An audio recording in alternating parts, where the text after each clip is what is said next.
and welcome to the Merri-Cast, the show that puts you on the fast track to business confidence. The people I interview here have either given me my business confidence directly or inspired me in other ways.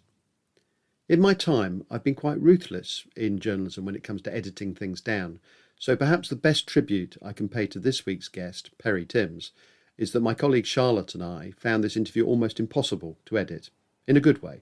Everything in this interview that you're about to hear is fascinating and jam-packed with amazing insight.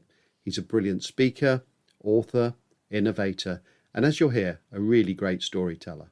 So, in the end, we put our editing scissors away, kicked off our shoes, and just enjoyed listening to him talking, and I hope you will too. As you'll hear, Perry's thriving as an entrepreneur today, but he started his career working in admin in Northampton County Court. So I asked him, how did he get from there and then to here and now? Kind of flukish, really. So I was one of those people at school who actually quite enjoyed school and the learning experience. I still didn't really know what I wanted to do. And careers advice, I'm hoping it's improved a lot more, was pretty non-existent back in my day. I'm from a smallish but reasonably sized town that was famous for its shoe industry. And my parents worked in the shoe factories that were prevalent at the time.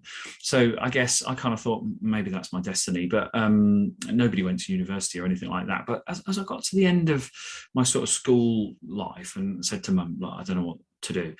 She said, well, why don't you stay on while you make your mind up? So I did. I stayed on sixth form. University was still not really an option in what I thought. And it was there that I started to congeal a little bit more my thoughts on, I liked writing, so journalism, possibly. I was interested in law from a sort of protective standpoint.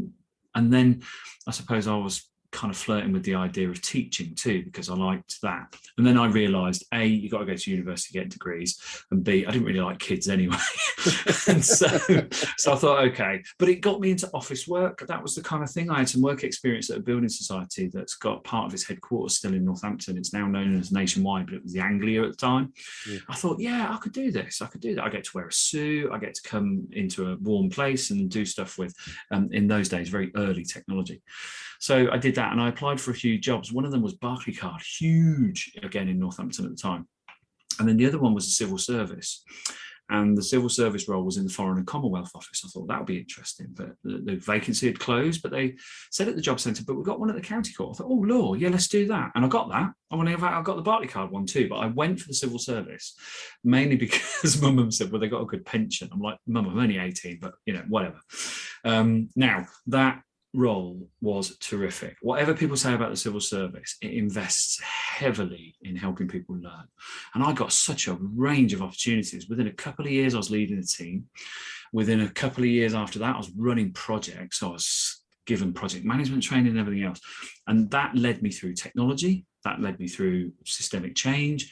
And I discovered all this stuff and ended up in an HR role in learning and development in the court service. And that got me into my other fascination, really, which is systems. Because a lot of HR people say, I like people. It's like, yeah, I do, but they can be a bit unpredictable. And a lot of people kind of say about the learning thing, it's like, yeah, that is good helping people learn, but it's the systems that fascinate me because the system kind of changes everything. So merging all that into OD or org development, org design as a practice, that's kind of where I am now. So I've developed this fascination where there's the intersection between people, a system, and then the kind of purpose and output of it. And that's quite unusual for somebody who's sort of getting into HR, because when I was writing and editing around sort of HR in the early stages, HR meant people, and at that point, technology often meant less people. So you took quite an enlightened view of that, even back then.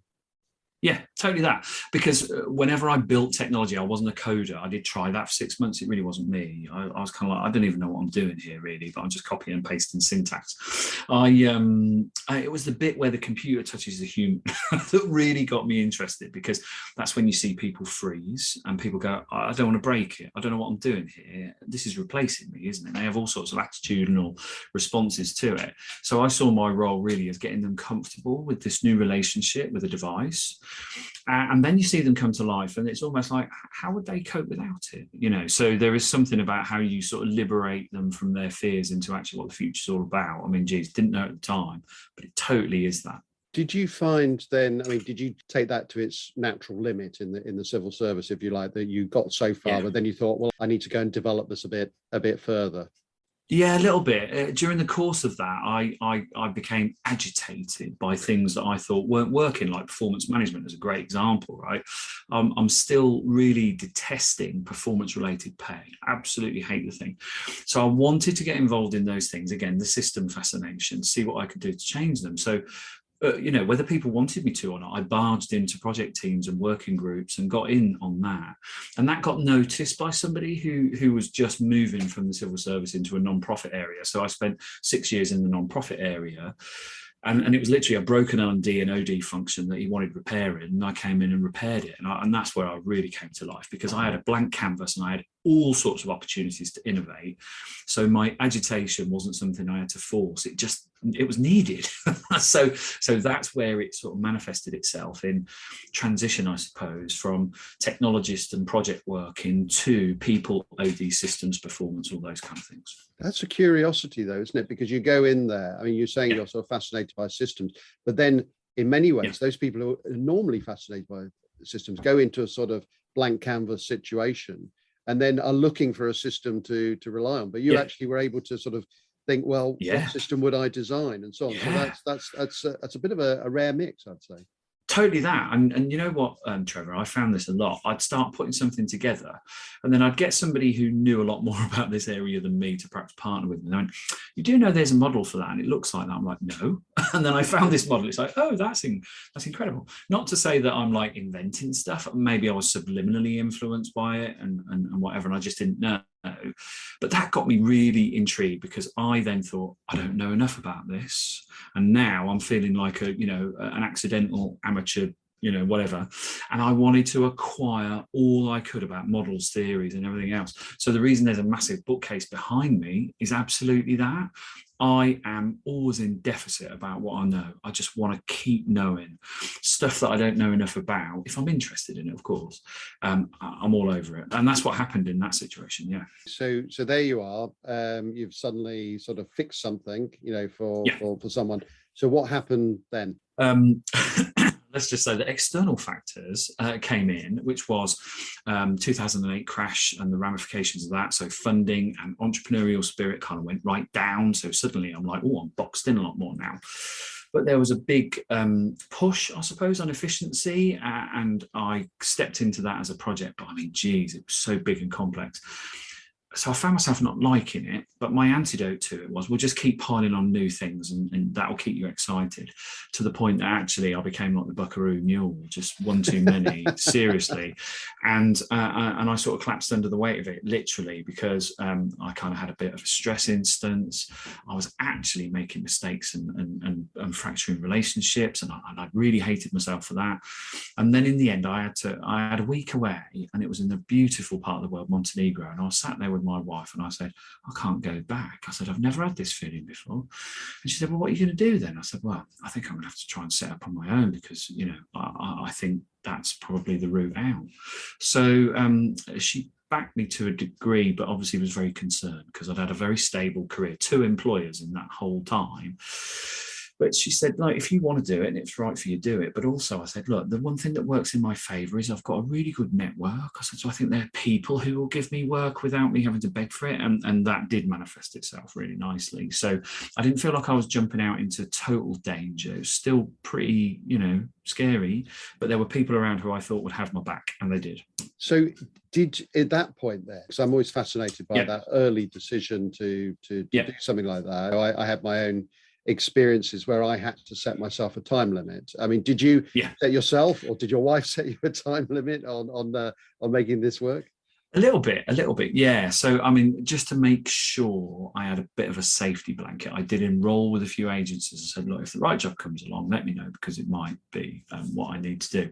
And of course, none of those did. But I started those conversations off to give me a chance, if I had to exit into that. But I think I gave myself kind of 6 to 8 months to at least just keep the wolf from the door. And what was really helpful is there was another ex-HR director who I'd worked with in a business school who gave me the most sound advice ever. He said, work out what you need to spend per month minimum, and that's it. And I'm like, okay. So I did that, and I was quite surprised. I was like, oh, that's not as much as I thought. He said, but also make a list of things you need to do in your life and that you want to acquire. And I did.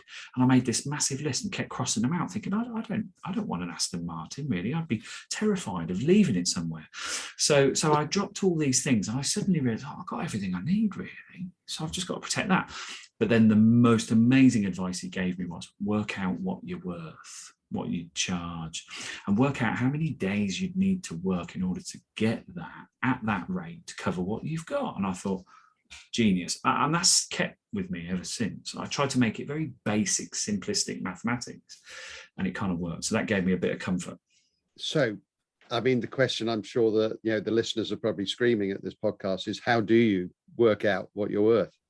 Yeah, amazing. I think the equation I had in my mind was, what would I pay if I had a budget for somebody like me? What would that person bring that's different to what I've already got? Now, I had some experience from the other side of the kind of table, I suppose, as a buyer of those services. So I had a little bit of play. But the world seems to transpire against you just when you think you got it right. People say, no, that's too expensive. And then some people say, no, that's far too cheap. I'm like, what? So I stopped listening to those people and just thought. And again, I did ask my mentor, Chris, about this. And he said, look, put an invoice in. If you start laughing when you're putting the total in, it's too much. I've always kept that. I was always told that to put in an invoice that makes you feel slightly uncomfortable, and that it's not outrageous, but it actually feels like you're pushing the boundary. And in my character, I probably underestimate my value at that point. What a wonderful way of describing it. Again, kept with me ever since. And the other thing about that is that there's also a much underestimated value in actually, if somebody's asking you to do work for a fee that you're not prepared to accept. I have found that inevitably what happens if you do turn down that work, if you have the courage to do that, then something else pops along which you wouldn't have had time to say yes to if you've taken the cheap all the time. I thought when you started out you had to take everything, and then I learned two things. If you don't want to do it, even if you put a really high marker on it, you shouldn't. Some people said that if you don't want to do the work, price yourself out of it. And I thought, I'm not comfortable with it, but I'll give it a go. And it did happen. And somebody bit on it. And I realized I didn't want to work with these people. So I actually had to extract myself then from a situation. But somebody else benefited in my network from that, because they were very happy to work with them under those circumstances. And literally, like you say, days after, something else came in. So I don't know whether there's the karma in the universe or whatever. I walked away from a really big gig that was very regular and ongoing. And I thought to myself, right, I'm going to immerse myself in finding out who I am and what I want to do with the rest of my working time. This was around about 2016. Paid for myself to go to the States, research some pioneering companies. I was going to write a book, but guess what happened? A publisher got in touch with me and said, we'd like you to write a book. I was like, is this how it works? Yeah. Yeah. Now, tell me about, we've talked about generically about this business that you set up, PTHR, which I have to admit, I thought was Perry Tim's HR until I sort of looked onto the website. Why don't you though tell us, the listeners, all about it? Yeah. So I did get called PT quite a bit. So that was in my mind, but I wanted it to be about people, but I wanted it to be about transformational HR, not transactional HR. So I didn't want to go out there and people say, can you help me with an employee relations issue? Because I'm like, that's not me. But I wanted them to say, transformation. Yeah, I've got a change program. I've got something pioneering and so on. So that's why it was deliberately people and transformational HR. So that was me jumping out into the world. And the premise at the time was, I'll help you with things like social technologies, because you're probably a little bit struggling and maybe a little bit like scared about those. There's definitely something about the nature of work changing to be much more, I suppose you'd say, nimble, agile and responsive, that I was already into. I'd researched self-managed organizations. I didn't want to offer people that as a consulting offer, but I wanted to say to people, there's a bigger space for autonomy than you're probably letting people have. So it was that. And it found favor. So yeah, that's sort of the premise of it, really. We help organizations ensure their people flourish. So I've got a few questions about this, because I mean, one of the features, that I see from the outside about your business is that you've got a kind of unique working arrangement, shall we say. I mean, could you just say a little bit about that? Yeah, sure. So we are very unorthodox in how we set ourselves up in roles. So the team is about 80% female. If not 90% female. There's about 70% of the working collaboration we've got that are working mums or carers. So we offer very flexible things. So absolutely the 5-day 9 to 5 orthodoxy is as far away from where we are as possible. And we've gradually emerged into that. So we started with flex, but more about, what days you're on, what hours you're on, and so on. And I think the crucial catalyst, I suppose, for where we are now happened during the pandemic. So in 2020, it was me for probably the best part of 6 or 7 years on my own with collaborators. And then we went to 2 and 3 and then 8 in 2020. And just as the pandemic hit, so we were expanding and then work disappeared. And we were trying to rescue and recover. And we thought, how can we do this? And we thought, we're not going to sell to people. That's vulgar because we don't like that anyway. But what about if we offer smaller things that people could buy and try with us that would just help them get through this turbulent period? So we did. And we were really flat out on it. And I noticed I was really tired. And I noticed the team were as well. We were slower. Things weren't sharp and on point and a bit mediocre. And I said to the team, I said, I don't know what's going on here. I said, but I'm really tired and I'm not really loving the work I'm doing. And they all went, actually, yeah, I'm glad you said so, because nor am I. But they didn't want to say because they were loyal. And we were in a dangerous position of like, won't we survive? So I said, I think the crucial thing here is energy. Now, luckily, I'm fascinated by energy and what energy people have, because I wrote a book about it. So I said, look, this is an energy thing, isn't it? So we need rest and recovery. I said, so what I'm going to propose is not a Friday or a Monday off, but a midweek punctuation to go at it, recover, go at it. And after a little bit of surveying and a little bit of debate, the team kind of went, yeah, actually, that fits, let's do it. And there were a few people that worked on Wednesdays who shifted their times and had to rearrange childcare and stuff, so we gave it time for that. But in July 2020, we pressed go on that. Didn't know how it would go, thought clients would think we're nuts. Quite the opposite. Clients turn around if they messaged us on Wednesday and went, oh, sorry, you're not at work today, I sent you that email. And a lot of them said, I wish I did that. So they actually had a much more favourable response than we thought. Now, of course, the practicalities of it over almost 2 years of operating it, Trevor, is that there are times when a client says, look, we've got everybody lined up for Wednesday. And I'm like, okay, I often step in and go, I'll do that then. And I'll take some time off Friday or whatever. So I rarely, and I don't think I've ever asked the team to breach it apart from me. Yeah. But we are better, we are sharper. I mean, I did a little sort of analysis over last year. We had 100% uptick in work, which was just lovely to experience. But the equivalent hours that we were spending doing that work was about 20% down. So we had more people, but when we added up all the hours compared to the year before, as best we could, 20% down. And I was like, wow, that's a bit of a phenomenon. So that's why I keep saying to people, this is not about maths and hours. It's about quantum physics, about what do you do in that time? So just to be clear on this then, when you work Monday on a regular week, Monday, Tuesday, Thursday, Friday, you're not talking about 4 longer days. You're talking about 4 normal days. No. Yeah, we are. We fixed the working week for us at 30. Now, of course, being a founder and entrepreneur, I'll mess about with stuff at weekends and research and read and stuff. People go, that's work. It's like, well, it kind of is, but it's not on the clock. It's not what I'm inviting clients to pay for or what runs the business per se. That's me and intellect and what have you. But that actually feels quite nice that we've just got this 30 bracket. Now, in between, people have got 6 hours, 10 hours, 16 hours, 20-hour patterns, but we just don't go beyond 30. And are there any downsides to this arrangement? A few people think like a Wednesday means you can't do any work, even if you want to.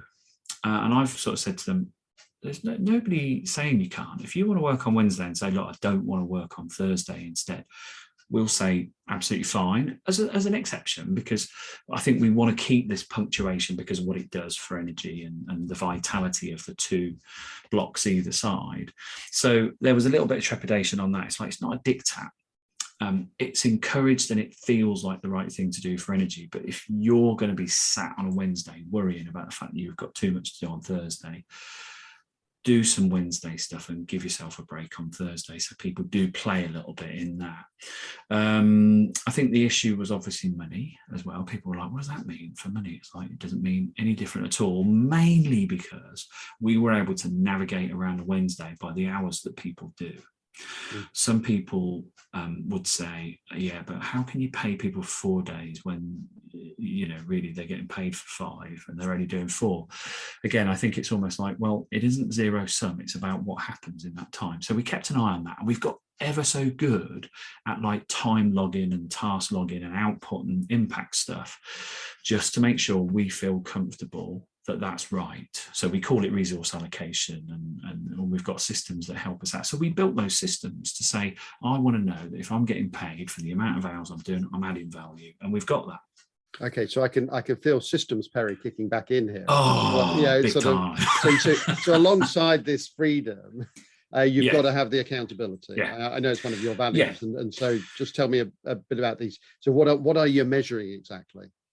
So we're measuring, I suppose, the quality of what we're doing and how people feel about it. So we regularly survey based on that. So we ask people to have a think about it and send us some stuff so that we can kind of look at it, tabulate it, share it, and have conversations about it. But I'll give you another example, actually. We also wanted to make sure we valued learning as much as we did before, but perhaps even more.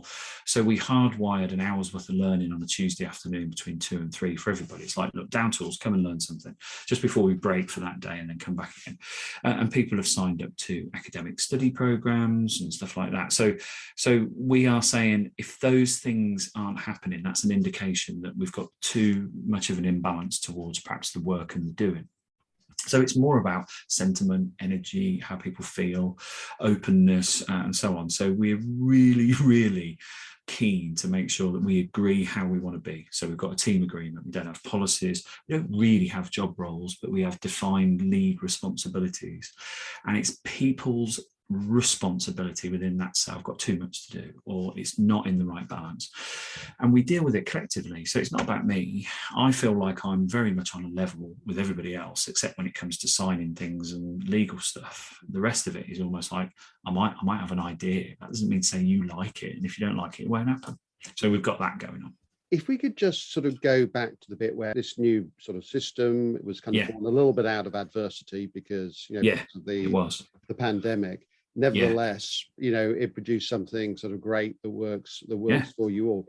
Can you just take me back to that moment where you were making that decision? Because this is something a lot of entrepreneurs will be wrestling with, like either they did during the pandemic or they're facing new challenges. You know, post-pandemic, there's all sorts of new challenges, you know, sort of cost of living or what have you, or uncertain markets. How close a call was it about what you were doing? Were you thinking, oh, can I risk doing it this way? Should I be fiddling around with these things at a time? Shouldn't I be concentrating on the so-called knitting? I mean, can you just take me through the agony of that decision, if you like? Yeah, it did feel like a risk, because it was like at a time when we should be as open as possible for as much work as possible to recover. It felt like it was counter everything anybody would ever advise you to do. Now, there's a bit of contrarian in me that says, actually, that makes me want to do it even more. However, I had people's responsibilities in my hands. I couldn't do that. So I think it was the beginning of what I could only describe as sort of participative decision making. But that's not easy. So if you want to get it right for people, you have to say, look, I genuinely want you to tell me what's right for you. And if you think that's going to hurt me, it doesn't matter. You've got to tell me, because I won't know otherwise. So there's definitely something you have to be very kind of emotionally intelligent and aware of, creating the space where it's like, this cannot be superficial. It has to be really, really deep. So we did that. We opened up dialogic channels. And do you know what? I mean, there were a couple of people who they gave it a go, but ultimately it didn't work for them, and they're not with us anymore, because that was part of the whole reason for finding something else, because it didn't quite fit with them. So yes, it's not without its own consequences, but the only way people are going to discover that is if they sort of step into it, share honestly, try it, and you be really, I suppose, gentle but firm in how you hold that view and what that means. So we've got ever so good at consultative decision making without it being like, some complete merry-go-round of never making a decision. One thing we took was that because we're non-conventional with line managers, people needed somebody to kind of decompress and share. It wasn't just me in the sort of lead role for the whole thing. So we created this situation where we pair up and we do like appraisal type chats, how are you doing type chats, what can I do for you type chats. And that's worked really, really well because you've got like a sort of a critical friend, but also a support network without having it to be a manager where you're not really sure whether they're going to respond right to it or not. So we learned a lot of those things by being so open, suggestive, experimental. And I think as a leader, sometimes that is where you can be clear about the vision, but the how has to be what people want it to be. And if that vision needs some recalibrating, they'll come to you and help you do that. So there's one on the team whose childcare just still couldn't work out the Wednesday thing. So they have Fridays off and they're in on Wednesday and they do all this respectful work and they don't send people Slack messages. They time them for Thursday.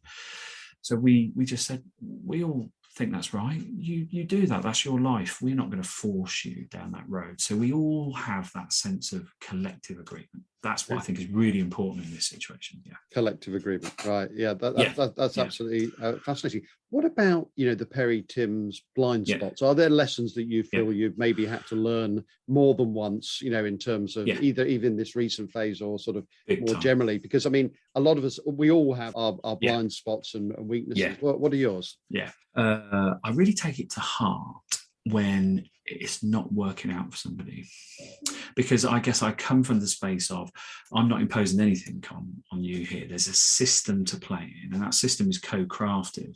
So we've got 4 people who've joined us for various periods of time who aren't with us anymore because the system didn't work for them.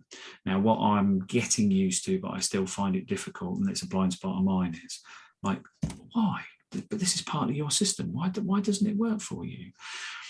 Because it is perhaps, even though they're trying to shape the system for them, still not the system that works for them. But I take that so personally. It's like, it's not my system, but it's like it's our system, and I'm not pushing it at you. I want you to want it, and they don't want it, and I find that really difficult to comprehend. So I've had some tricky conversations with those people when it's come to the end of that road, because what they feel is almost like a sense of disloyalty, and I'm like, don't worry about that. And then I kind of get this sense of, but you could have shaped the system for you, and it surely wouldn't have destroyed what we've got. But yeah, in the end, it was just a case of better to find a place where actually it's more in line with who they are and what they do. So that's definitely a blind spot of mine.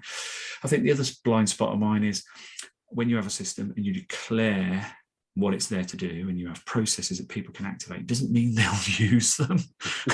So there are times I'm like, why doesn't this happen? And then it's like, just because we've declared it and there's a system doesn't mean it happens. Do you know what I mean? So I sometimes get perplexed by that and I have to stop myself from going, but people, there's a system for this. Okay, so I mean, the aim of this podcast is to give listeners the confidence they need to succeed. Yes. I mean, what sorts of experiences that you've had have actually impacted your confidence that yes, I can make this work? And yes, I mean, have there been any kind of sort of moments where you've thought, yeah, I think this is working, and now I feel more confident that I'm doing the right thing or it's working? So I think my confidence in having other people around me that I have responsibility for, I just wasn't ready for it for a good 5 or 6 years. So affiliates were great for that, and kind of consultancy associates were great for that, because they stand in their own space, they come join you as a resource and whatever, but you don't have the responsibility for their welfare and everything about them. So I'm glad I didn't jump too soon into creating a team, because all of a sudden as the founder, you really feel like, that's it, I've got to look after these people now, it's down to me. And that can cause you to act in slightly off ways sometimes. So I think I was ready for that when it happened, and now I wouldn't have it any different. And in fact, I can't stand the thought now of being just me as a solo entrepreneur again. So work up to that. Don't jump into that too soon. I wasn't confident about it, and I listened to myself and didn't overplay that. When people were saying, but when are you going to hire people? It's like, I'm not until I'm ready. I think there's something about backing yourself, though, when you're going into work and you're thinking, like, I've had this big clients, sort of manned with people who find what you do and like what you do. So that person comes to you and says, can you help me in this company?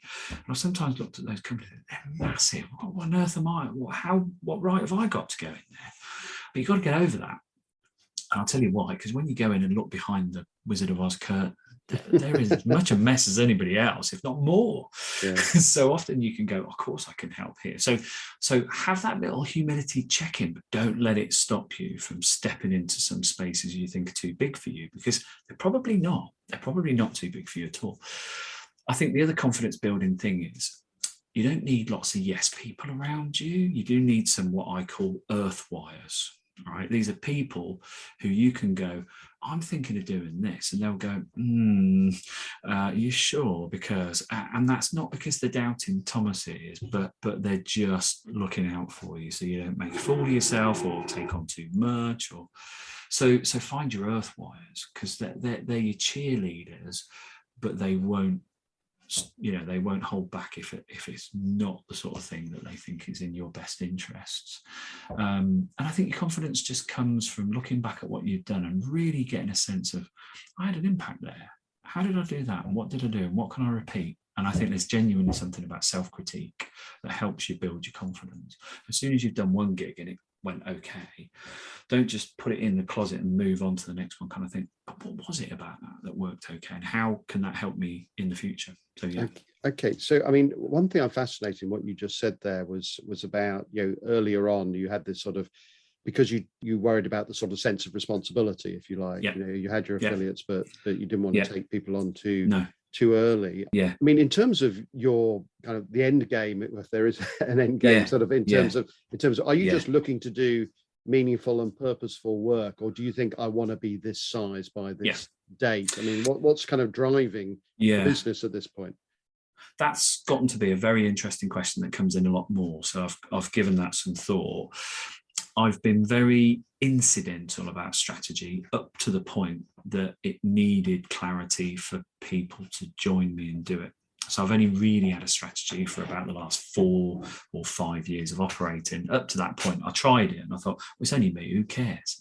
And that's fine, but I think you still got to know a little bit about what is it all about? What am I here to do? So that purposeful thing, don't talk yourself out of that, because when people say, what do? You don't just want to say, oh, I'm a consultant, because people are like, oh gosh, get away. But if you say, I work in consultancy to change organizations because I'm fascinated by systems and I want people to have a great experience at work, people are like, well, that sounds good. So I think craft that, not the elevator pitch, but the kind of thing that really means something to you, to the point then that you ask the question, what's the future for here?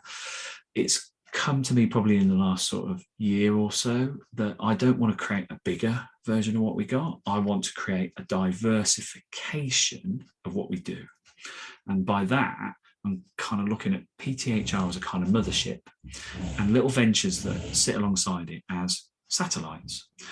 And the team that I've got now will create those spin-outs.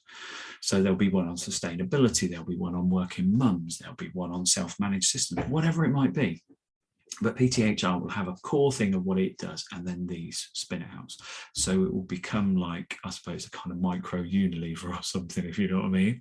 So that, I think, that's our destiny. That's where we're headed probably in the next 10 years or so. And the team are really excited about that, because if they've got a 3, 4, 5-year-old, by the time this matures, they'll be 10, 11, and they'll be able to sort of lean into it perhaps a little bit more than they do now. So there's definitely that trajectory in mind as well. Now that creates an interesting question, in terms of the future, because the other side of doing that, where you're spinning these things out, is there may be one day, because the childcare working arrangements hub or whatever it is happens, is wildly successful, and then somebody says, what a great business like that, and the person you've got working on that says, I'll just go and talk to Perry, and they might say, who's Perry? And because they have been so successful at doing that. I mean, is that okay with you? It absolutely is. And in fact, it's really weird, because in my last corporate role, somebody once asked me about what would be my ultimate success, and I don't think I quite achieved it, which has always been a little bit of a shame. It's like I disappear from here and nobody notices. And people went nuts. I'm like, no, I'm not, because I see people that are so reliant on a leader or whatever, and then they disappear and the whole thing falls apart. It's like, well, that's not a good legacy, really, is it? As a leader, you've got to create something that sustains itself without you. And whilst I really love people like Tom Dixon's work on source, and I am definitely the source to PTH, I'm not the everlasting of it. So if I can create the source of it, but these spin outs become super successful, and in the end, PTH kind of disappears a little bit because the other spin outs are super successful, but they might create their own spin outs and so on and so forth. Yeah, that's the kind of legacy. Yeah. Brilliant. Okay, what are you up to right now? Obviously, you're talking to me, but Yeah. tell us about the book, the project, the big launch, sure. whatever it's that you're doing. Happy to do that, Trevor. Thank you. So we've got lots and lots of projects on at the moment in a range of different sectors, which is lovely. So housing, healthcare, tech, all over. That's lovely. So that's a big part of what we do. Obviously, the world is sort of opening up when it comes to conferences. So I've got a few of those going on. I've been doing a few keynotes recently. I'm researching particularly deeply about how organizations can and both map, track, and report on the value that people really bring to an enterprise, because I don't think that's good enough at all. So I want to kind of blow that one up. And then it's our 10-year anniversary this year. So in September, we're going to do a couple of quite special things, which I'll keep for now, but we'll sort of, I suppose, demonstrate some of the stuff in this podcast, like where we've got to, how and why, and what's next. So I think those are the things that are sort of occupying us right now. How can people find out more about you? Yeah, the so email I'm all over, you know. I'm all over LinkedIn, of course. You can find me on there. There's not many of me. The website is pthr.co.uk. I'm on Twitter a bit as well, if people want to find me on there, just at Perry Timms. So yeah, I mean, I'm always open to people just saying, look, I heard you on this podcast. Tell me a bit more about this. I like it when I get those follow-ups, because I feel like I've kind of pulled a thread in people's minds. And of course, yeah, really interested in other businesses that want to do similar things to us, like being a B Corporation, 4-day working week, living wage, signed up to the workplace menopause pledge yesterday, all that kind of thing. Always up for conversations about those. Yeah, that's it. I'm not difficult to find, thankfully. Okay. The easy to find Perry Timms. It's been an absolute delight to talk to you. Thank you so much for your time. Appreciate it. Thank you. Well, that was a mind-blowing half an hour or so. For me, Perry's enthusiasm and his passion stand out, as does his insights on working out what he was worth, his fascination with what gives us energy at work, what gave him the confidence to thrive as an entrepreneur, and his current scale-up challenges. Everything there is brilliantly told. So thank you to Perry for such a great interview. If you've got any questions about this podcast or want to discuss anything that you hear in it, you can do so by finding me, Trevor Meriden, on LinkedIn, or email me on trevor.meriden@merribournemedia.co.uk. And please do share this podcast with someone who you think may be interested.